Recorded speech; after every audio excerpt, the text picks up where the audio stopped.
গোটা বিশ্বের যত শত্রু আছে মুসলমানকে টার্গেট করবে। পৃথিবীর কোনো নাস্তিককে দেখবে না, নাস্তিক মানে যে আল্লাহকে বিশ্বাস করে না, আল্লাহ যে এক্সিস্ট করে এটা বিশ্বাসই করে না। তারপরে দেখবেন না কোনো নাস্তিককে কখনো ইহুদি ধর্মের বিরোধিতা করতে, বলে ইহুদিদের পক্ষে নাস্তিকরা কথা বলে। কোনো নাস্তিককে দেখবেন না খ্রিস্টানদের বিরুদ্ধে কথা বলতে। কখনো আপনি দেখবেন না যে কোনো দিন শ্রীমদ্ ভাগবত গীতাকে নিয়ে নাস্তিকরা বাজে মন্তব্য করেছে বা দেখেছেন, কথা বলেন না। কিন্তু কোরআন মাজিদকে অপমান অপদস্থ করে কি করে না? আমাদের নবীকে নিয়ে বাজে মন্তব্য করে কি করে না? আপনি যে কোনো দিক থেকে দেখেন, ইসলামকে তারা চ্যালেঞ্জ মনে করছে। পশ্চিমা বিশ্ব মনে করছে ইসলাম হচ্ছে এখন মুসলিম জাতি, এই মুসলমান এটা হচ্ছে চ্যালেঞ্জ, মুসলিমরা হচ্ছে চ্যালেঞ্জ। কারণ একটাই, আল কোরআন হচ্ছে এমন একটা ধর্মগ্রন্থ যে শুধু আধ্যাত্মিকতা, মৃত্যুর পর জীবন, কবর আযাব এতটুকুই ক্ষান্ত নয়, বরং কোরআন দিয়ে রাষ্ট্র চালানো যায় কি যায় না? যায় কি যায় না? আচ্ছা, সৌদি আরব নাম শুনেছেন না? মক্কা মদিনা নাম শুনেছেন না? ভারতবর্ষের সংবিধান রচনা কে করেছে? কে করেছে? বি.আর. আম্বেদকর, বাবা সাহেব আম্বেদকর, তিনি ভারতবর্ষের সংবিধান রচনা করেছেন। এই আমেরিকার সংবিধান তারা রচনা করেছে, কিন্তু সৌদি আরবের সংবিধান কে রচনা করেছে? সৌদি আরবে কোন সংবিধান আছে? নাই। কি আছে? কোরআন মাজিদ, ওটাই সংবিধান। কোরআন দিয়ে করে সৌদি চলছে দীর্ঘ 1400 বছর ধরে। কোরআনটাই তাদের সংবিধান। আর গোটা বিশ্ব জগৎ এখন চলছে শুধুমাত্র বুদ্ধিভিত্তিক লড়াই। যুব সমাজ, তরুণ সমাজকে সচেতন করার জন্য বলছি।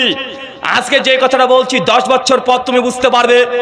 এখনো তুমি চিন্তা করে দেখো, আমি তোমাকে বলছি যে এখনকার যুগ এটা তথ্য, যুক্তি আর বুদ্ধিভিত্তিক লড়াইয়ের যুগ। মনে করিয়েন না এখন গোটা বিশ্ব জগৎ আবার তরবারি হাতে ধরে নিবে। মনে করিয়েন না এখন গোটা বিশ্ব জগৎ আবারও অস্ত্র দিয়ে যুদ্ধে নেমে পড়বে। এখন হচ্ছে টেকনোলজির যুগ, এখন বুদ্ধিভিত্তিক লড়াইয়ের যুগ। মানে বুদ্ধিতে যে যত উন্নত, এরাই সফল কাম, বাকি সব ধ্বংস করে দিবে। একটা উদাহরণ দিয়ে বুঝতে পারবেন। বিগত দিনে যারা ইসলামের ইতিহাস বা বিশ্বের ইতিহাস পড়েছেন তারা মোটামুটি জানেন। তাতারিয়াদের ইতিহাস পড়েছেন, চেঙ্গিস খান, হালাকু খান নাম শুনেছেন? রাতারাতি কোটি কোটি হত্যাযজ্ঞ চালিয়ে দিয়েছিল, অর্ধেক পৃথিবীকে দখল করে নিয়েছিল হালাকু খান।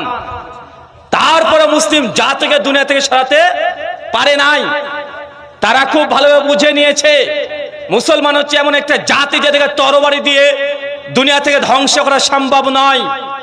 মুসলমান আলেম ওলামাদের লাখ লাখ লক্ষ লক্ষ মুসলমান আলেম ওলামাদেরকে কচু কাটা করে গাছের সঙ্গে ঝুলে রেখেছে, বা ইতিহাস জানা আছে না? নাই, আছে।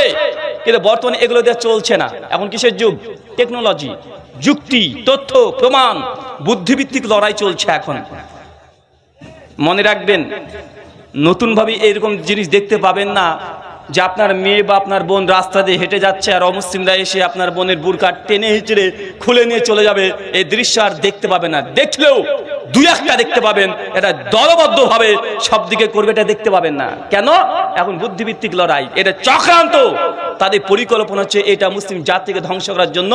বাহুর বল দিয়ে এটা করা সম্ভব নয়, বরং এদের যুবক সমাজ, তরুণ সমাজদের ব্রেনকে এমন ভাবে নষ্ট করে দাও, ব্রেনের উপর এমন প্রভাব ফেলো, একজন মেয়েকে জোর করে বুরকা খোলার দরকার নেই, বরং তাকে এটা বুঝিয়ে দাও, মাথার মধ্যে ঢুকে দাও যে বুরকা পরে কি লাভ, বুরকা পরার প্রয়োজন নেই। মনের পর্দা হচ্ছে বড় পর্দা। আমাদের নারী স্বাধীনতা দরকার আছে। বাড়ির মধ্যে কেন বস্তাবন্ধে বসে থাকবো? আমরা পুরুষের সঙ্গে কাঁধে কাঁধ দিয়ে আমরা কাজ করব। একটা মেয়েকে যদি এটা বুঝে দেওয়া সম্ভব হয়, ওই মেয়েটা নিজেই নিজের বুরকাকে ছিঁড়ে খুলে বাড়িতে ফেলে থুয়ে অর্ধলঙ্গ অবস্থায় রাস্তায় নেমে পড়বে।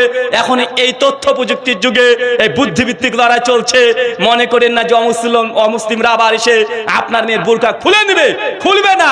শিক্ষা ব্যবস্থা পরিবর্তন করে দিয়ে মগজকে ধুলাই করে আপনার বোন নিজেই বলবে বুরকা পরার দরকার নেই। আছে না? নাই। এটা টেকনোলজি, সিলেবাস চেঞ্জ হয়েছে। গোটা বিশ্বের সিলেবাসকে চেঞ্জ করে ফেলেছে। গোটা বিশ্বের যখন বলবে ভাই কোন ধর্ম পালন করো, বলে ধর্ম টর্ম ভাই বলিয়েন না।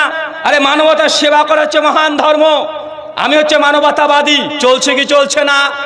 মানুষ মানুষকে ভালোবাসবে, মানুষ মানুষকে সহযোগিতা করবে, মানবতা হচ্ছে ধর্ম। হিন্দু মুসলমান আবার কি ভাই এরকম কথা চলছে কি চলছে না?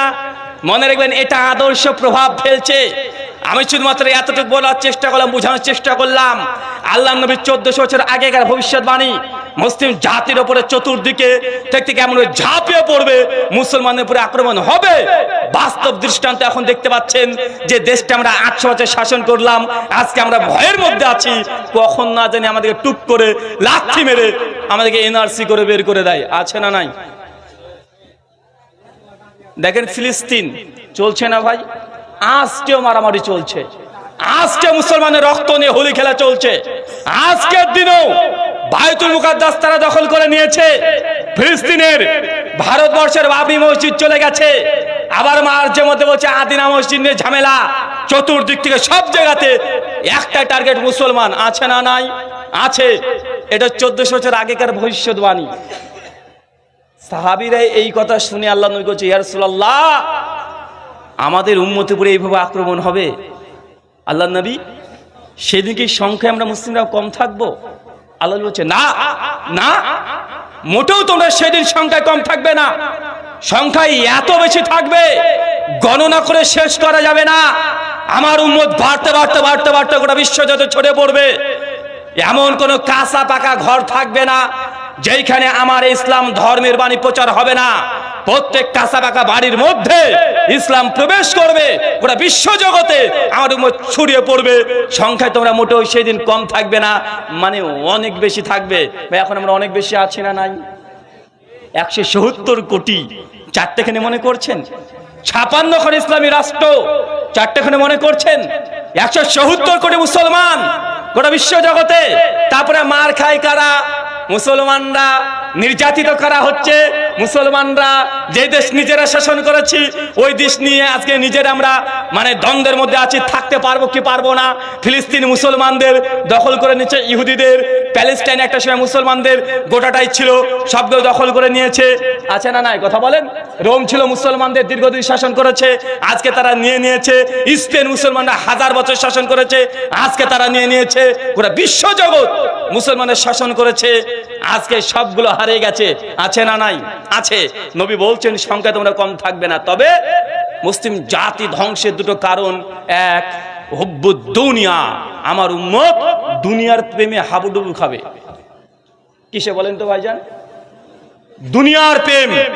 যা করব দুনিয়াকে পাওয়ার জন্য, যেটা করব দুনিয়া, মানুষ আমাকে দেখবে, আমি বক্তা, আমি বক্তব্য দিচ্ছি, মানুষ দেখবে আমি কত বড় বক্তা, আমি একজন কোরআনের হাফেজ, মানুষ দেখবে আমার টোন কত সুন্দর।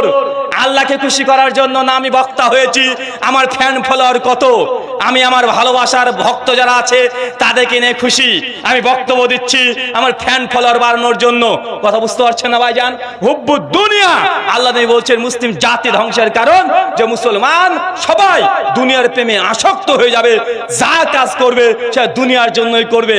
দেখেন না কুরবানি আসবে সামনে, কুরবানির মাংস যদি 3 ভাগে ভাগ করার আগে যতক্ষণ না পর্যন্ত দাড়ি বাটকাতে না তুলছেন, মন থেকে যেন শান্তি আপনি পান না, আছে না নাই? যতক্ষণ না দাড়ি বাটকাতে মাংস উঠছে, ভাবছেন কিনেছিলাম তো গরুটা 26,000 টাকা দিয়ে, মাংস যতক্ষণ ডালিতে না তুলে দেখছেন যে লাভ হলো না লস হলো, মন যেন কেমন কেমন করছে। দেখছেন না, একটু ভেবেছিলেন 140 কেজি হবে, কিন্তু হয়নি, 132 কেজি হয়েছে, 8 কেজি লসই হয়ে গেল। আরে বেটা, এটা কুরবানি, আল্লাহর উদ্দেশ্যে দিয়েছে, আপনাকে দাড়ি বাটকায় তুলতে কে বললো? তুলতে পারেন, কিন্তু অন্তর যদি একবার বলে যে লাভ হলো না লস হলো, এই নিয়ে যে টেনশন করেন, এটা কি আল্লাহকে খুশি হওয়ার জন্য করলেন? হুব্বুদ দুনিয়া, দুনিয়ার প্রেমে আমার এই উম্মত হাবুডুবু খাবে। আজকে যুবকরা আছে, বিয়ে কারা কারা করেননি? হাত তোলেন তো। আরে বাবা হাত তোলতে ভাই, বিয়ে দিয়ে দিও। মাশাআল্লাহ, অনেকেই আছে, হাত নামিয়ে ফেলেন। বিয়ে করা এটা একটা ইবাদত, আমি বারবার বলি, মনে রাখবেন বিয়ে করা হচ্ছে ইবাদত। আল্লাহ নবী বলছেন নিকাউ মিনাস সুন্নাতি ফামান রাগিবান সুন্নাতি ফালাইসা মিন্নি। বিয়ে করা হচ্ছে আমার জন্য, আমার উম্মতের জন্য, এটা হচ্ছে সুন্নাহ। আর যার সামর্থ্য আছে তারপরে বিবাহ করে না, বৈরাগ্য পোষণ করে, ফালাইসা মিন্না, তারা আমাদের দলভুক্ত না। এখন বলেন এলাকার যুবকরা, তরুণরা, বাপ মা যারা আছে, কতজন মনে করে বিয়ে করাটা ইবাদত? কতজন মনে করেন? হ্যাঁ না, আপনি যত এখন আল্লাহর ওলি হয়ে বসে থাকেন না, আপনি বিয়েটাকে ইবাদত মনেই করেন না। মনে রাখবেন, আপনার ছেলে আপনার মেয়েকে ভবিষ্যতে কি দেখতে চাচ্ছেন, কেমন দেখতে চাচ্ছেন, এটা ফাইনাল সিদ্ধান্ত নেওয়ার সময় হচ্ছে যখন বউকে পছন্দ করতে যাচ্ছেন তখন। মানে মা যেমন হবে মেয়ে তেমন হবে। কথা বুঝতে পারলেন না? আপনি ভাবছেন